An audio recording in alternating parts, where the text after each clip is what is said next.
மறுமையின் மீதான நம்பிக்கையோடு இருக்கக்கூடிய ஒருத்தர் அல்லாஹ்வின் தூதர் மீதான நேசத்தின் காரணமாக அவரை பின்பற்றுவார். ஏன் இருக்குன்னா அவர்தான் மிகச்சிறந்த முன்மாதிரி என்று அவர் நம்புவார். இன்னைக்கு நம்முடைய பிரச்சனை என்ன தெரியுமா? நமக்கு எதிலெல்லாம் வசதியோ அதிலெல்லாம் ரசூலுல்லாஹ்வை பின்பற்றுவோம்.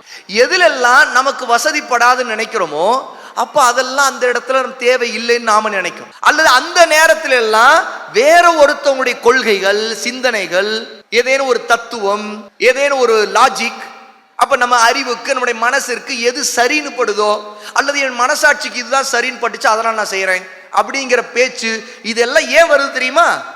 அப்போதெல்லாம் நம்முடைய அறிவையும் நம்முடைய மன இச்சையையும் நாம் முன்னாடி வைக்கிறோம், ரசூலுல்லாஹ்வுடைய சுன்னாவை பின்னாடி வச்சிடறோம். அல்லது நமக்கு நாம் மதிக்கக்கூடிய தலைவர்கள், அல்லது நாம் ரொம்ப நேசிக்கக்கூடிய நம்முடைய நண்பர்கள், அவங்க ஒரு நிலைப்பாடு, ஏதேனும் ஒரு கொள்கையில் இருக்கும்போது அந்த கொள்கை விஷயத்துல அவங்களுடைய கருத்தை நமக்கு அவங்க மேல இருக்கிற நேசத்தின் மதிப்பின் காரணமா எடுத்துக்கொள்ளக்கூடிய நிலையில நாம தள்ளப்படுறோம். அந்த கட்டாயத்திற்கு நாமே அங்கே நம்மை ஆக்கிக் கொள்றோம். இதனால என்ன ஆகுது? ரசூலுல்லாஹ்வுடைய சுன்னாவை தூக்கி தனியா வச்சிடறோம். உண்மையிலேயே இவர்கள் யாரும் நம்மோடு நாளைக்கு வரமாட்டார்கள்.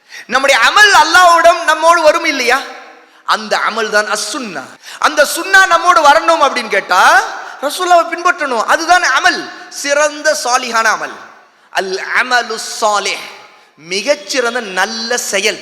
அல்லாஹ் தஆலா நம்மை படைத்திருப்பதே இதுல யார் மிகச்சிறந்த முறையில் அந்த அமலு ஸாலிஹ் செய்யக்கூடியவர்கள் என்பதை சோதிப்பதற்காக தான் படைச்சிருக்கிறார். இதைத்தான் அல்லாஹ் தஆலா சூரா அல் முல்க் 67வது சூராவுடைய ஆரம்பத்திலேயே சொல்லுகிறார். தபாரக்கல்லதி பியதிஹில் முல்க், எவனுடைய கைவசம் எல்லா ஆட்சி அதிகாரங்களும் இருக்கிறதோ அவன் மிகவும் பாக்கியம் நிறைந்தவன். அல்லதி ஹலகல் மௌத வல் ஹயாத லியப்லுவக்கும் அய்யுக்கும் அஹ்ஸனு அமலா, அவன்தான் மரணத்தையும் வாழ்க்கையும் படைத்திருக்கிறான். உங்களில் யார் மிகச்சிறந்த செயல்களை செய்யக்கூடியவர்கள் என்பதை சோதிப்பதற்காக.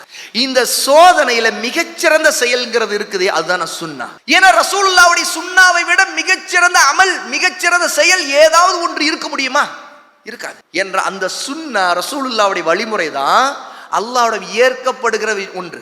அல்லாஹ் தஆலா நபியின் வழிமுறைக்கு மாறா இருக்கிற யாருடைய வழியையும் யாருடைய சொல்லையும் ஏற்றுக்கொள்ள மாட்டான். ஏன்னா அவர்கள் எல்லாம் அல்லாஹ்வோட அங்கீகரிக்கப்பட்டவர்கள் அல்ல. நாம் யாரை நேசிக்கிறோமோ அவர்கள் எல்லாம் அங்கீகரிக்கப்பட்டவர்கள் அல்ல. நாம் நேசிக்க வேண்டியவர் மட்டும்தான் அங்கீகரிக்கப்பட்டவர். அவர்தான் யார்? ரசூலுல்லாஹி ஸல்லல்லாஹு அலைஹி வஸல்லம்.